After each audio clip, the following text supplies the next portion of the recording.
Everyone, last video में हमने section 1 का जो वंडर लेसन पढ़ा उसमें आप लोगों को बता दिए थे हम पहले ही कि ये जो पार्ट हम लोग पढ़े हैं, फर्स्ट पार्ट जो है वो अगर स्कूलमैन के थ्रू लिखा गया था। वो खुद अपने आप से अपने पूरे बिहेवियर, अपने पूरे पोस्चर, अपने फेशियल एक्सप्रेशन, अपने सारे जितने भी उसके प्रॉब्लम्स थे वो सबको वो बताया है। वो एबनॉर्मल है कि ऑर्डिनरी है, एक्स्ट्राऑर्डिनरी है, ये सब कुछ वो समझा दिया था। लेकिन ये भी आपको बताया गया था कि वो क्लास 5th ग्रेड में एडमिट भी हुआ है, एक नया स्कूल मिला है उसको, उसके पेरेंट्स उसको स्कूल भेजे हैं जब वो 10 साल का हो गया है। तो ना यहाँ पर अब उसको एक नई फ्रेंड मिलती है और इस पार्ट में हम लोग समर के बारे में पढ़ेंगे। हम उस दिन भी आप लोगों को बताया था कि समर एक फ्रेंड है, क्लासमेट्स है उसकी, समझ लीजिए, जो कि अगर स्कूल में की अभी न्यू बनी है और वो बहुत अच्छे से कंसीडर करती है अगर स्कूल में, जबकि बाकी के बच्चे उसको थोड़ा वियर्ड समझते हैं। एक्चुअली में वो थोड़ा दिखने में वियर्ड है बट मेंटली वो बिल्कुल है नहीं, अपने आप को ऑर्डिनरी समझता है। तो यहाँ पे समर अपने रिटन में राइटिंग में क्या मतलब कि डिस्क्राइब करती है अगर स्कूलमैन के बारे में, उसका व्यू क्या है अगर को देखने का, ये हम लोग इस पार्ट में पढ़ने जा रहे हैं। तो लेट्स सी। समर यहाँ पे लिख रही है कि some kids have actually come out and asked me why I hang out with a freak so much। कुछ बच्चे आते हैं मुझसे और पूछते हैं कि तुम उस फ्रीक के साथ कैसे अपना टाइम स्पेंड करती हो। फ्रीक का वर्ड मीनिंग यहाँ पे लिखा हुआ है जो सिर्फ इस सेंटेंस के लिए है, someone who is considered strange because of the way they do। क्योंकि आपको ऑलरेडी पता है कि अगस्त स्कूलमैन जो है वो देखने में थोड़ा स्ट्रेंज है, तो बाकी के बच्चे उसके साथ उतनी फ्रेंडशिप नहीं बना पाए हैं, लेकिन समर उसके साथ एक बहुत अच्छा मतलब कोलैबोरेशन की हुई है। और उससे बाकी बच्चे पूछते हैं कि आखिर तुम उसके साथ कैसे हैंग आउट कर लेती हो, उस फ्रीक के साथ, मतलब जिसको देखने में लोग अच्छे नहीं समझते हैं और उसको थोड़ा निग्लेक्ट करते हैं, लेकिन समर उसको पसंद करती है, उसको अपना फ्रेंड बना के रखी है। तो these are kids who don't even know him well. तो समर बता रही है कि ये वो बच्चे हैं तो क्लासमेट्स ही हैं लेकिन अदर स्टूडेंट्स हैं, वो ये बता रही है कि ये वैसे बच्चे हैं जो अगस्त को समझ नहीं पा रहे हैं, क्योंकि वो सिर्फ उसके लुक पर जा रहे हैं कि वो देखने में बिल्कुल वियर्ड लगता है लेकिन उसके बिहेवियर पे कोई ध्यान नहीं दिया है। यहाँ पे समर बता रही है कि इफ दे न्यू हिम, अगर वे इसे अच्छे से जानते, भली बात है उसके बिहेवियर से वाकिफ होते, they would not call him that. तो उसको कोई भी इस तरह से नाम नहीं देता, कोई उसको इस तरह से वियर्ड नहीं समझता। तो इसका मतलब है कि जो यहाँ पर समर है वो बाकी के बच्चों से थोड़ा मेंटली मतलब काफी अच्छी है, जो कि कंसीडर करती है उसको अगर स्कूलमैन को, because he is a nice kid. अपने आप में वो समर को अगस्त को एक नाइस किड समझती है, एक अच्छा बच्चा है। यदि वो मेंटली तो अच्छा ही है, बस वो देखने में थोड़ा सा स्ट्रेंज है।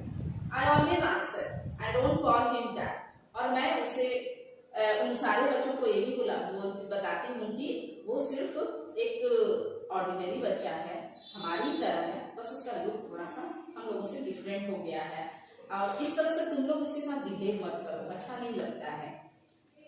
और आपको जैसा कि पता है कि इस पूरे यूनिट में हम लोगों को ऑल वर्ल्ड के बारे में हम लोग को पढ़ना है कि सब लोग सेम है इस वर्ल्ड में, तो फिर अगस्त को बाकी लोग सब एक दूसरे से सेपरेट क्यों रखते हैं।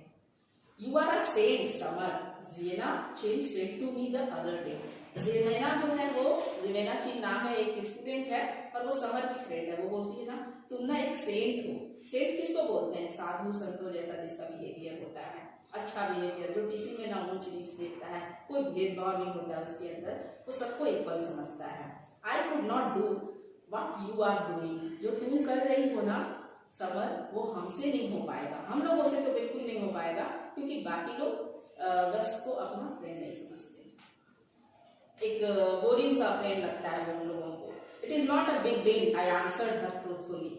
लेकिन समर कहती है कि अरे इसमें कोई बड़ी बात नहीं है, उसका फेस थोड़ा सा स्ट्रेंज है देखने में और उसे दोस्ती करना इतनी भी कोई बड़ी बात नहीं है। मैं इतनी बड़ी सेंट का मतलब उसको जो नाम दिया जा रहा है इतना भी नहीं है, बस अच्छा बच्चा है, ट्रूथफुली वो आंसर देती है। Julian had nicknamed him the zombie kid. Julian एक और दूसरी क्लासमेट है जो कि ज़ॉम्बी नाम से उसको ये करती है, अगर स्कूल में को ज़ॉम्बी बुलाती है। And that's what everyone was calling him. और एक बच्चे जब किसी एक स्टूडेंट का नाम कुछ रख देते हैं, मतलब निकनेम टाइप से, किसी का भी कुछ देखने में अच्छा लगे, जैसे कोई बच्चा देखने में मोटा है तो लोग उसे मोटू मोटू लाइक कॉल करते हैं, इस तरह से उसको सब लोग जॉम्बी किड बुलाते थे। Did you see the zombie period? जब भी किसी को मतलब अगस्त फुलमैन के बारे में कुछ जानकारी चाहिए या किसी ने देखा है उसे, तो कभी कोई नहीं ये कहता था कि अगस्त को किसी ने देखा है या नहीं, सब लोग जॉम्बी किड को देखा है, जॉम्बी किड को देखा, मतलब इस तरह से एक फन मजाक उड़ाते थे उसका। Stuff like that gets around fast. और ये जो चीज था ना, ये धीरे धीरे बढ़ता जा रहा था। पहले क्लास के बच्चे बोलने लगे, फिर धीरे धीरे वो स्कूल में सब लोग उसको चिढ़ाने लगे इस नई से। And August knew it. लेकिन एक बात है, अगस्त को पता है कि सब लोग उसको किस नाम से पुकारते हैं, पर बेचारा कभी किसी को ओझ नहीं करता है, कभी लड़ाई झगड़ा नहीं करता है कि आखिर उसको लोग इस तरह नाम से क्यों पुकारते हैं। It is hard enough being the new kid even when you have a normal face. Imagine having his face. वो अपने आप में यही सोचता है कि जो अच्छे बच्चे होते हैं, जिनका नॉर्मल फेस होता है, उनको तो लोग पता नहीं किस किस नाम से पुकारते हैं, तो मैं तो रियली हूँ ही एक अजीब से स्ट्रेट फेस वाला, अगली फेस हो गया है मेरा, तो मेरा अगर नाम कोई दे ही दिया तो क्या फर्क पड़ता है, ये सोचकर बहुत शाय और शांत रहता था वो। He is just a kid, the weirdest looking kid I have never seen, but just a kid. यहाँ पर समर कहती है कि ये बात सच है कि अगस्त फुलमैन का फेस रियली थोड़ा सा वियर्डेस्ट है, वियर्डेस्ट है, थोड़ा दिखता खराब है वो। मैं भी आज तक उसके जैसा कभी कोई स्टूडेंट नहीं देखी हूँ, बट फिर भी वो एक किड है, एक बच्चा है, just a kid. I do admit August face takes some getting used.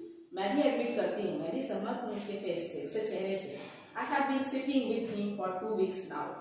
फिलहाल मैं अभी न्यू एडमिशन हुआ है, बच्चे सब क्लास 5th में गए हैं, तो अभी सिर्फ 2 हफ्ते से ही, यानी कि 2 weeks से वो अगस्त को जान रही है, उसे उसके साथ एक बेंच पर बैठती है क्लास में।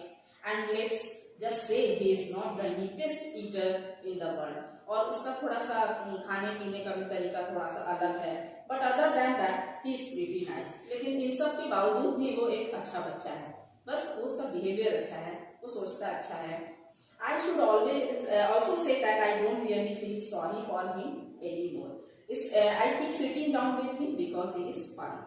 मुझे उसके साथ दोस्ती करने में कोई प्रॉब्लम नहीं है, मुझे एक फनी स्टूडेंट लगता है वो, और मुझे मजा आता है उसके साथ बात करने में, खेलने में, कूदने में। ये समर का व्यू है, समर को अच्छा लगता है सेपरेटली, बाकी अदर स्टूडेंट का ऐसा व्यू बिल्कुल नहीं है समर को लेकर, अगस्त को लेकर के। I had warned mom about August phase.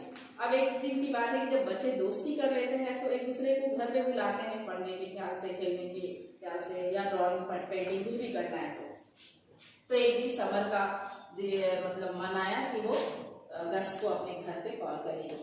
तो उसको क्या करती है, बुलाने से उसको पहले क्या करती है कि अपनी मॉम को पहले वो वार्न करती है कि देखिए मम्मी, मेरा एक ऐसा ऐसा फ्रेंड है, उसको हम घर पे बुलाएंगे, लेकिन थोड़ा सा आप प्रिपेयर रहिएगा पहले से। क्यों? I had described what he look like.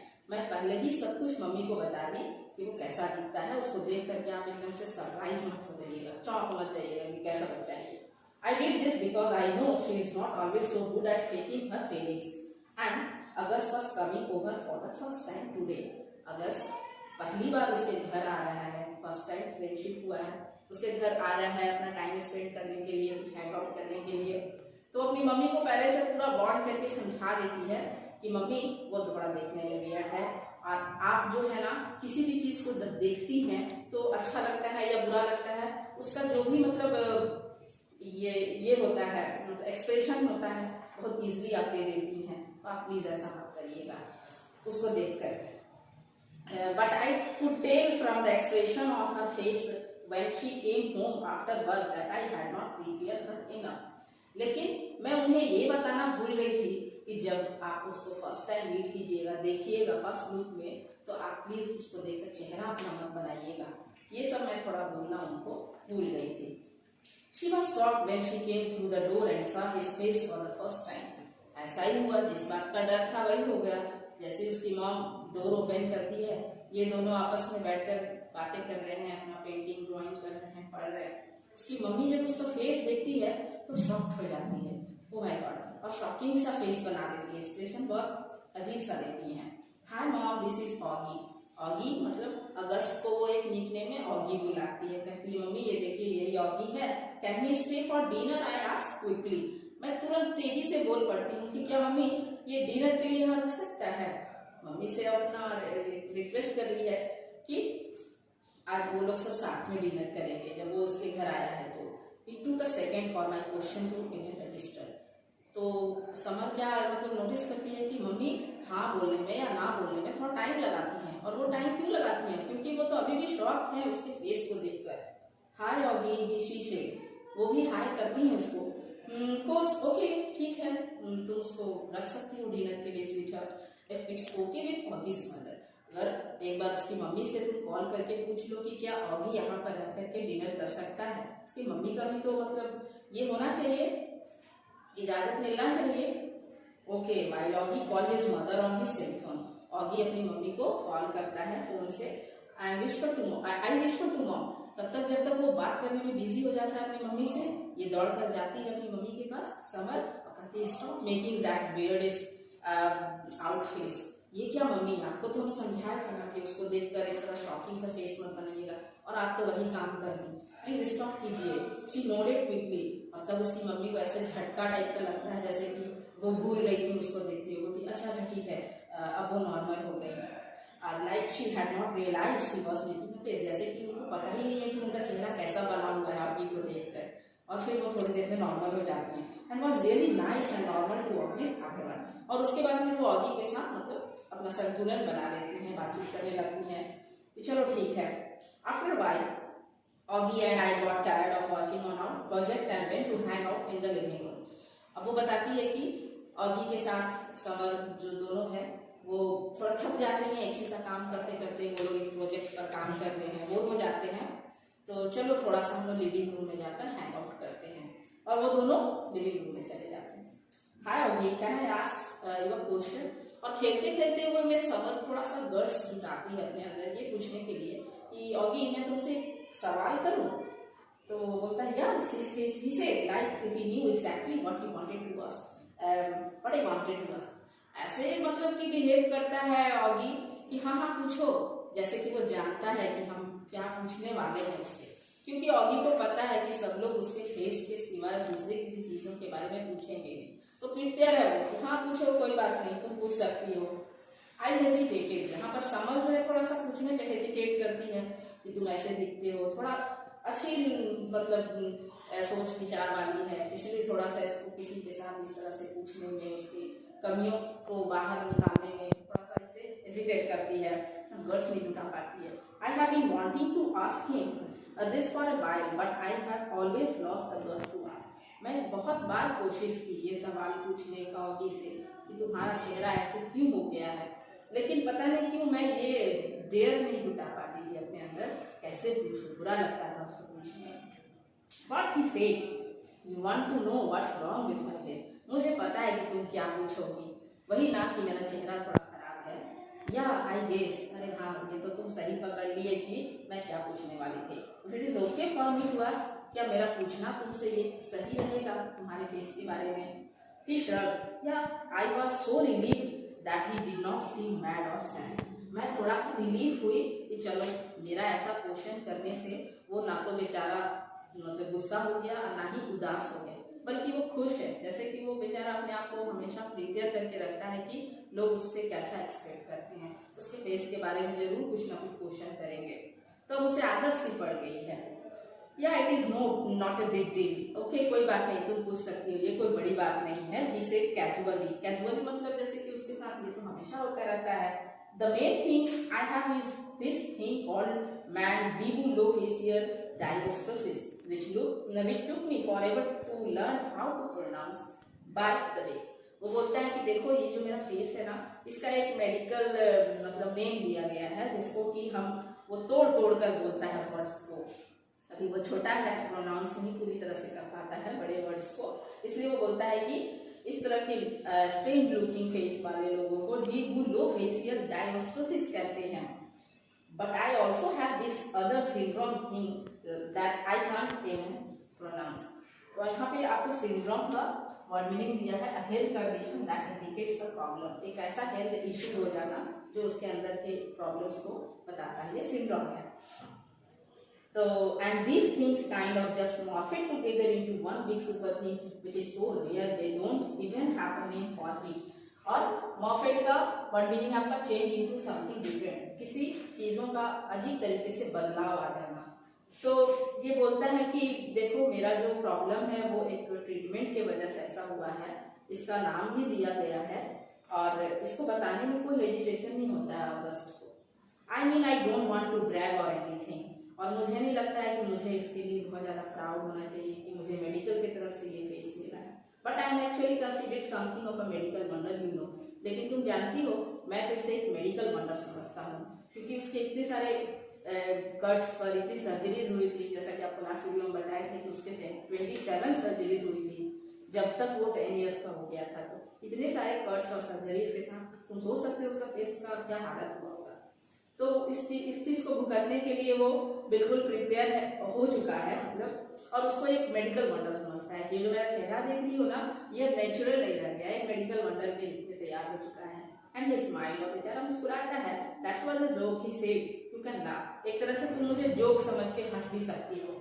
कितना मतलब नॉर्मल हो गया है वो। आई smile and shook my head, मैं भी स्माइल करती हूँ उसके इस सवाल के जवाब पर, और मुझे अच्छा लगता है और मैं बोलती हूँ ओके, अगर तुम्हें कोई प्रॉब्लम नहीं है तुम्हारे फेस के बारे में पूछने से तो कोई बात नहीं, but you are funny Auggie, लेकिन तुम बहुत एक अच्छे मजेदार टाइप के बच्चे हो, अच्छा लगता है तुम्हारे साथ बातचीत करना। आई से यस आई एम, ही से प्राउडली, बड़े गर्व के साथ बोलता हाँ मैं तो हूँ ही ऐसा कि मेरे साथ मुझे टाइम स्पेंड करना अच्छा लगता है। आई एम कूल बींग्स, और बोलता है मैं तो एक एक्सीलेंट हूँ, ऑसम हूँ, मुझे एक मेडिकल नेम दिया गया है, मेडिकल फेस मिला है। रियली वो अंदर से प्राउड फील कराता है अपने आप को, और अब वो बिल्कुल नर्वस नहीं है क्योंकि उसको एक जैसी समझदार इतनी अच्छी फ्रेंड मिली है, और इसलिए वो अपने आप को कूल बींग्स बोलता है कि मैं एक्सीलेंट हूँ। बिल्कुल वो अपने आप में एक्सीलेंट है, उसका चेहरा थोड़ा सा खराब है, इसका मतलब ये नहीं है कि वो पूरी तरह से पागल है, मैड है, चीजें खराब करता है, नहीं, वो बाकी सारे बच्चों जैसा सारा स्टफ करता है, बिल्कुल सेम है सबकी तरह, उसकी सोच अच्छी है। तो इस तरह से आपका ये लेसन जो है कंप्लीट हुआ। आज मैं रेज्यूम में लिखा है, और वंडर अजूबा तो था है ही ये आपका अगस्त स्कूल मैन, ठीक है। इसका फेस ही पूरा मतलब वंडर है, जिसको जो हर कोई देखकर या तो बहुत ज्यादा सरप्राइज हो जाता है, या कुछ बच्चे तो देखकर दौड़ भागते थे स्क्रीमिंग करते हुए, किन्हीं को वो डरावना भी लगता था। तो अब ये लेसन हम लोग कंप्लीट कर चुके हैं, और इसमें कुछ ऑब्जेक्टिव्स भी है, क्वेश्चन आंसर्स भी है, हम आप लोगों को ब्लैक बोर्ड पर करवा देंगे। लेकिन इससे पहले हम आप लोगों से रिक्वेस्ट करेंगे कि आप लोग प्लीज़ जाइए और बुक परचेज कीजिए, ताकि आपको क्वेश्चन आंसर करने में ईजी होगा, आप फेयर करोगे।